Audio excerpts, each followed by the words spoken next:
আসসালামু আলাইকুম ওয়া রাহমাতুল্লাহ। আশা করি মহান আল্লাহ রব্বুল আলামিনের অশেষ মেহেরবানি ও দয়ায় আপনারা সকলেই ভালো আছেন। প্রিয় দর্শক, আজকে আমরা জানার চেষ্টা করব যে 5টি বিশেষ দোয়া রাসূল সাল্লাল্লাহু আলাইহি ওয়াসাল্লাম সিজদায় গিয়ে পড়তে বলেছেন, এবং যে 5টি দোয়া যদি আপনি সিজদায় গিয়ে করেন তাহলে নিঃসন্দেহে আল্লাহ রব্বুল আলামিন অবশ্যই আপনার মনের আশা পূরণ করবেন, আপনার দোয়া সরাসরি কবুল করে নেবেন এবং আপনাকে অবারিত রিজিক দান করবেন। সুবহানাল্লাহ। প্রিয় দর্শক, সিজদার মাধ্যমেই ব্যক্তি আল্লাহর নিকটবর্তী হয়ে থাকে। প্রকৃতপক্ষে সুজুদ তথা সিজদা ইবাদতের মধ্যে একটি গুরুত্বপূর্ণ, বিশেষ ও মর্যাদা সম্পন্ন কাজ, যার মাধ্যমে একজন মুসলিম তার সর্বশক্তিমান সৃষ্টিকর্তা আল্লাহ সুবহানাহু ওয়া তাআলার উদ্দেশ্য করে মাথা নত করে দেয়। সর্বশেষ রাসূল সাল্লাল্লাহু আলাইহি ওয়াসাল্লাম থেকে আমরা যে মহান শিক্ষা লাভ করেছি তা হলো সিজদারত অবস্থায় বান্দা তার রবের সবচেয়ে নিকটে থাকে, কাজেই সিজদায় বেশি করে দোয়া পাঠ করা। সুতরাং এভাবেই একজন মুসলিম তার মহান প্রভুর নৈকট্য লাভ করে। এ হচ্ছে এমন বিনয় যা আসমান, জমিন ও এ দুয়ের মাঝে যা কিছু আছে সকল কিছুর রব ও পালনকর্তা আল্লাহর উদ্দেশ্যে করা হয়। সিজদার মাধ্যমে প্রভুর কাছে নিবেদিত হতে হয়। এই সিজদার মাধ্যমেই ব্যক্তি তার সৃষ্টিকর্তার সামনে নিজেকে সঁপে দিতে পারে। আল্লাহ রাসূল সাল্লাল্লাহু আলাইহি ওয়াসাল্লাম শিক্ষা দিয়েছেন, যখন একজন ব্যক্তি সিজদা করে তখন তার শরীরের 7টি অংশ সিজদা করে, তার মুখ, 2 হাত, 2 হাঁটু ও 2 পা। সিজদার মাধ্যমে যখন ব্যক্তি তার সবচেয়ে দামি মুখ ও কপাল মাটিতে লাগিয়ে বিনয়ের সাথে নিজেকে সমর্পণ করে, তখন আল্লাহ তার মর্যাদা আরও কয়েক ধাপ বৃদ্ধি করে দেন। সুবহানাল্লাহ। তিনি তাদের পুরস্কৃত করেন এবং তাদের পাপরাশি ক্ষমা করে দেন। সাবান রাদিয়াল্লাহু তাআলা আনহু বলেছেন, আমি রাসূল সাল্লাল্লাহু আলাইহি ওয়াসাল্লামকে বলতে শুনেছি, নামাজে বেশি করে সিজদা আদায় করো, কেননা প্রতি সিজদার জন্য আল্লাহ তার সম্মান 100 গুণ বাড়িয়ে দেন এবং একটি পাপ ক্ষমা করে দেন।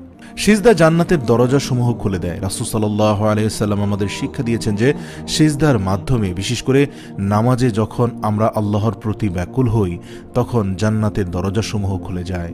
রাবিয়া বিন কাব আল আসলামী রাদিয়াল্লাহু থেকে বর্ণিত, তিনি বলেন, আমি রাসূল সাল্লাল্লাহু আলাইহি ওয়াসাল্লামের সাথে থাকতাম, তার প্রয়োজন পূরণ করতাম ও অজুর পানি এনে দিতাম। তিনি বললেন, প্রশ্ন করো। আমি জিজ্ঞাসা করলাম, জান্নাতে আপনার সাথী কারা হবে? তিনি জিজ্ঞাসা করলেন, এটা ছাড়া আর কিছু?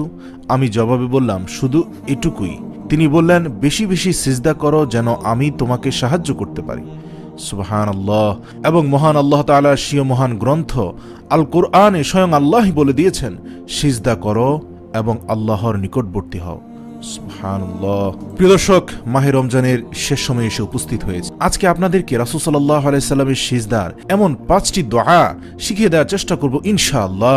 এই দোয়াগুলোর মাধ্যমে আপনি খুব সহজে আল্লাহ রব্বুল আলামিনের অত্যন্ত নিকটে চলে যেতে পারবেন। প্রিয় দর্শক, হযরত আয়েশা রাদিয়াল্লাহু তাআলা আনহু থেকে বর্ণিত, তিনি বলেন, রাসূল সাল্লাল্লাহু আলাইহি সাল্লাম তার রুকু ও সিজদায় কখনো কখনো মূল তাসবিহ সুবহান রাব্বিয়াল আ'লা, অর্থাৎ আমি প্রশংসার সাথে মহান প্রভুর পবিত্রতা বর্ণনা করছি, এই দোয়ার সঙ্গে তিনি একটি বিশেষ দোয়া পড়তেন। সেটি হচ্ছে সুবহানাকা আল্লাহুম্মা রাব্বানা ওয়া বিহামদিকা আল্লাহুম্মা গফিরলি। বুখারী ও মুসলিম। এই বিশেষ দোয়াটির অর্থ হচ্ছে, আপনার প্রশংসা হে আল্লাহ, আপনি আমাদের প্রভু, আপনার প্রশংসার সহিত আপনার পবিত্রতা ঘোষণা করছি। হে আল্লাহ, আপনি আমাকে ক্ষমা করে দিন। সুবহানাল্লাহ। প্রিয় দর্শক, আবেগ মিশ্রিত কণ্ঠে দোয়াগুলো পড়ার চেষ্টা করবেন, ইনশাআল্লাহ আল্লাহ আপনার সকল গুনাহ ক্ষমা করে দিবেন। হযরত আয়েশা রাদিয়াল্লাহু তাআলা আনহা থেকে বর্ণিত, তিনি আরো বলেন, রাসূল সাল্লাল্লাহু আলাইহি সাল্লাম তার রুকু ও সিজদায় কখনো কখনো তাসবির সঙ্গে সিজদাতে বিশেষ করে এই দোয়াটিও পড়তেন, সুবহুন কুদ্দুসুন রব্বুনা রব্বুল মালাইকাতি ওয়ার রূহ। এর অর্থ হচ্ছে, সকল ফেরেশতা ও জিবরিলের প্রতিপালক অতি পবিত্র। সুবহানাল্লাহ। প্রিয় দর্শক, এই দোয়ার মাধ্যমে নিঃসন্দেহে আপনি মহান রব্বুল আলামিনের শ্রেষ্ঠত্ব প্রশংসা বর্ণনা করেছেন ফেরেশতাদের রেফারেন্স দিয়ে। প্রিয় দর্শক, এই দোয়াটি অত্যন্ত সুন্দর একটি দোয়া। আমরা এটি পড়তে পারি, সুবহুন কুদ্দুসুন রব্বুনা রব্বুল মালাইকাতি ওয়ার রূহ। সিজদা আদায় করবেন যেভাবে, হযরত আলী রাদিয়াল্লাহু তাআলা আনহু বলেন, রাসূলুল্লাহ সাল্লাল্লাহু আলাইহি সাল্লাম যখন সিজদা করতেন তখন তিনি বলতেন, আল্লাহুম্মা লাকা সাজাদতু ওয়া বিকা আমানতু ওয়া লাকা আসলামতু ওয়াজাদা ওয়াজহিয়া লিল্লাযী খালাকাহু ওয়া সাওয়ারাহু ওয়া শাক্কা সামআহু ওয়া বাসারাহু ওয়া তাবারাকাল্লাহু আহসানুল খালিকিন। এর অর্থ হচ্ছে, হে আল্লাহ, তোমার জন্যই সিজদা করছি, একমাত্র তোমার প্রতি ঈমান এনেছি এবং তোমার কাছেই আত্মসমর্পণ করছি।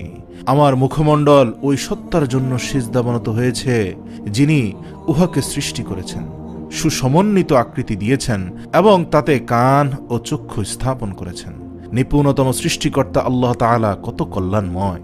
হযরত আবু হুরায়রা রাদিয়াল্লাহু তাআলা আনহু বলেন, সিজদায় বিশ্বনবী সাল্লাল্লাহু আলাইহি ওয়াসাল্লাম এই দোয়াটিও পাঠ করতেন, আল্লাহুম্মা গফিরলি জামবি কুল্লাহু দিক্কাহু ওয়া যুল্লাহু ওয়া আউওয়ালাহু ওয়া আখিরাহু ওয়া আলানিয়াতাহু ওয়া সিররাহু। মুসলিম ও মিসকাত শরীফের অর্থ হচ্ছে, হে আল্লাহ, তুমি আমার ছোট বড়, পূর্বের পরের এবং প্রকাশ্য ও অপ্রকাশ্য সকল গুনাহ ক্ষমা করে দাও। সুবহানাল্লাহ। প্রিয় দর্শক, অত্যন্ত সুন্দর অর্থসম্পন্ন এই দোয়াটি সিজদায় পড়লে অবশ্যই রব্বুল আলামিন আপনার সকল দোয়া কবুল করে নেবেন, আপনার গুনাহ ক্ষমা করে দিবেন। হযরত আয়েশা রাদিয়াল্লাহু তাআলা আনহা বলেন, আমি এক রাতে রাসূল সাল্লাল্লাহু আলাইহি ওয়াসাল্লামকে বিছানায় পেলাম। আমি তাকে খুঁজতে লাগলাম। আমার হাত তার পা মোবারকের তলাতে ঠেকল। তখন তিনি মসজিদে উভয় পায়ের পাতা খাড়া অবস্থায় সিজদায় ছিলেন। তখন তিনি বলছিলেন, আল্লাহুম্মা ইন্নী আউযু বিকা রিদাকা মিন সাখাতিকা ওয়া বিমুআফাতিকা মিন উকবাতিকা ওয়া আউযু বিকা মিনকা লা ইউসি সানাআন আলাইকা আনতা কামা আসনাইতা আলা নাফসিকা। মুসলিম মিশকাত শরীফের অর্থ হচ্ছে, হে আল্লাহ, তোমার সন্তুষ্টি মাধ্যমে তোমার অসন্তুষ্টি হতে আশ্রয় চাই, আর তোমার শাস্তি হতে পরিত্রাণ চাই। তোমার প্রশংসা করে শেষ করা যায় না, তুমি সেই প্রশংসার যোগ্য যেরূপ তুমি নিজেই করেছ। হযরত আবু মুসা রাদিয়াল্লাহু তাআলা আনহু বর্ণনা করেন যে রাসূল সাল্লাল্লাহু আলাইহি ওয়াসাল্লাম সিজদায় এই দোয়াটি পড়তেন, আল্লাহুম্মা গফিরলি খাতিয়াতি ওয়া জাহলি ওয়া ইসরাফি ফি আমরি ওয়া আনতা আলামু বিহি মিন্নি, আল্লাহুম্মা গফিরলি জিদ্দি ওয়া হাজলি ওয়া খাতাই ওয়া আমদি ওয়া কুল্লু যালিকা ইনদি, আল্লাহুম্মা গফিরলি মা কদ্দামতু ওয়া মা আখারতু ওয়া মা আসরারতু ওয়া মা আলানতু আনতা ইলাইহি লা ইলাহা ইল্লা আনতা। বুখারী ও মুসলিম। এর অর্থ হচ্ছে, হে আল্লাহ, তুমি আমার অসতর্কতা বশত কৃত গুনাহ, অজ্ঞতা বশত অপরাধ, আমার কাজের ক্ষেত্রে সীমা লঙ্ঘন এবং তুমি আমার ওই সমস্ত অপরাধ ক্ষমা করে দাও যে সম্পর্কে তুমি আমার চেয়ে অধিক অবগত। হে আল্লাহ, তুমি আমার চেষ্টা প্রসূত, হাসি ঠাট্টা প্রসূত, ভুলবশত এবং ইচ্ছাকৃত সকল গুনাহ মাফ করে দাও। উপরোক্ত সকল প্রকার অপরাধী আমার মধ্যে রয়েছে। হে আল্লাহ, আমার পূর্বের পরের প্রকাশ্য এবং অপ্রকাশ্য অপরাধসমূহ ক্ষমা করে দাও। তুমি আমার একমাত্র উপাস্য, তুমি ছাড়া কোনো সত্য মাবুদ নেই। সুবহানাল্লাহ।